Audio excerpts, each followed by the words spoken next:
লক্ষ্মীর ভান্ডার। সবাই বলে 500 আর 1000 টাকা দিয়ে মানুষের মুখ বন্ধ করে দিচ্ছে। এই কথাটা কতটা সত্যি চলো দেখি।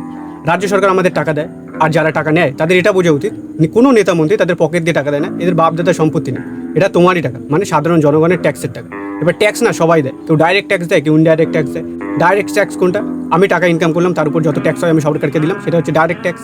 ইনডাইরেক্ট ট্যাক্স হচ্ছে এই যে 105 টাকা দিয়ে পেট্রোল ভরায়, তোমার কি মনে হয় পেট্রোলের দাম 105 টাকা? একদমই না, 57 টাকা। এখানে রাজ্য সরকার 20 টাকা ট্যাক্স বসে আর কেন্দ্র সরকার 19 টাকা ট্যাক্স বসে, তারপর ডিলারের কমিশন থাকে, সব কিছু মিলিয়ে 105 টাকা দাম যায়। এবার তেল ভরা মানে সরকারের কাছে ট্যাক্স যায়। ঠিক সেভাবে সকাল থেকে রাত পর্যন্ত যে সমস্ত জিনিস কেন, ছোটো থেকে ছোটো, বড় থেকে বড়, শ্যাম্পুর পাতা, চিপসের প্যাকেট, এতে ট্যাক্সের দাম ধরাই থাকে। আমরা এই সমস্ত জিনিস কিনি, তো সরকারের ভান্ডে এই ট্যাক্সের টাকা জমা হয়। এবার সরকার চেষ্টা করে এই টাকা মানুষের কাছে এবার ফিরিয়ে দেওয়ার, বিভিন্ন পরিষেবা দিয়ে, জল পরিষেবা, বিদ্যুৎ পরিষেবা, বিভিন্ন প্রকল্প, রাস্তাঘাট উন্নত করা, স্বাস্থ্য ব্যবস্থা, হসপিটাল, এই সমস্ত পরিষেবা প্রদান করে ভালোভাবে।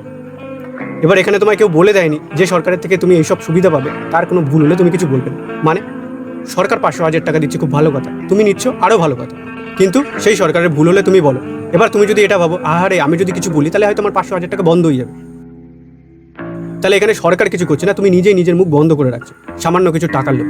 আর তুমি নিজের মুখ যত বন্ধ করে রাখবে, এই সরকার তত সাহস পাবে দুর্নীতি করার। তাই গাফিলতি দেখলে শুধু আঙুল না, তার কানটাও টেনে ধরো, তাহলেই গোড়া থেকে সমস্ত কিছু বন্ধ হওয়া সম্ভব। না হলে উপর উপর দিয়ে সব দেখাবে, বাট যেমন তা তেমনই থাকে।